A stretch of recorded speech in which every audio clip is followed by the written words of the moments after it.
Let's mic, देश का मिजाज, नॉर्थ ईस्ट। ये है लेट्स माइक माउंटेन रेडियो और आप सुन रहे हैं खबरें भारत के पूर्वोत्तर राज्यों से। भारत सरकार ने जल जीवन मिशन दिसंबर 2028 तक बढ़ा दिया है और त्रिपुरा ने केंद्र के साथ इसके रिफॉर्म लिंक्ड एमओयू पर हस्ताक्षर कर दिए हैं। इस समझौते के तहत केंद्र और राज्य सरकार मिलकर ग्रामीण क्षेत्रों में हर घर तक नल से जल पहुंचाने का काम तेज करेंगे, खासकर दूर दराज के इलाकों में।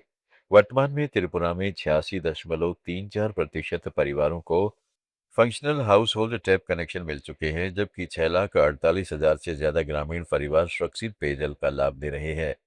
मुख्यमंत्री मानिक शाह इस कार्यक्रम से अगरतला से वर्चुअल जुड़े। उन्होंने कहा है कि मिशन की अवधि बढ़ने और नए फंड रिलीज होने से रुके हुए काम फिर शुरू होंगे और हर घर तक टैप कनेक्शन पूरा किया जा सकेगा। केंद्र सरकार ने त्रिपुरा की प्रगति की सराहना की है और बाकी काम जल्द पूरा करने पर जोर दिया है। असम में डिब्रूगढ़ जिला स्वास्थ्य विभाग ने मानसून के मौसम में जंगली मशरूम का सेवन न करने की सलाह जारी की है। विभाग के अधिकारियों ने कहा है कि बरसात के मौसम में जंगलों, सड़कों के किनारे और झाड़ीदार क्षेत्रों में उगने वाले जंगली मशरूम में हानिकारक विषैले पदार्थ होते हैं, जो गंभीर स्वास्थ्य जोखिम पैदा कर सकते हैं। कुछ मामलों में इसका सेवन गंभीर बीमारी का कारण बन सकता है। मशरूम खाने से पेट दर्द, उल्टी, दस्त, सिर दर्द और बुखार होना आम बात है। नागालैंड में आज 8वां आपातकालीन तैयारी अभ्यास किया गया। इस अभ्यास में 7.7 तीव्रता के भूकंप की स्थिति का अनुकरण किया गया, जिसमें बुनियादी ढांचे को बड़े पैमाने पर नुकसान, संचार नेटवर्क बाधित होना और स्वास्थ्य सेवाओं पर दबाव को शामिल किया गया। भूस्खलन और आग जैसी अन्य जोखिम स्थितियों को भी शामिल किया गया। राज्य के मुख्य सचिव सेंटियांगर इमचेन ने बताया है कि इस अभ्यास में जिला प्रशासन, सुरक्षा बल, अर्धसैनिक इकाइयां, स्वास्थ्य सेवाएं, शहरी स्थानीय निकाय, ग्राम परिषदें और गैर सरकारी संगठन और चर्च संगठन सहित कई एजेंसियों ने भाग लिया।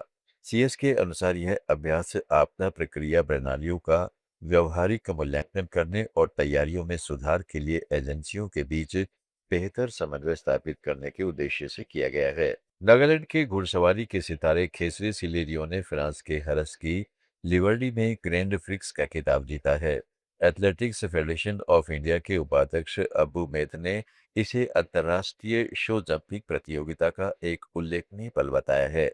रियो को बधाई देते हुए मेद ने कहा है कि यह उपलब्धि पूर्वोत्तर के एथलीटों की उच्चतम स्तर पर उत्कृष्ट प्रदर्शन करने की क्षमता को उजागर करती है।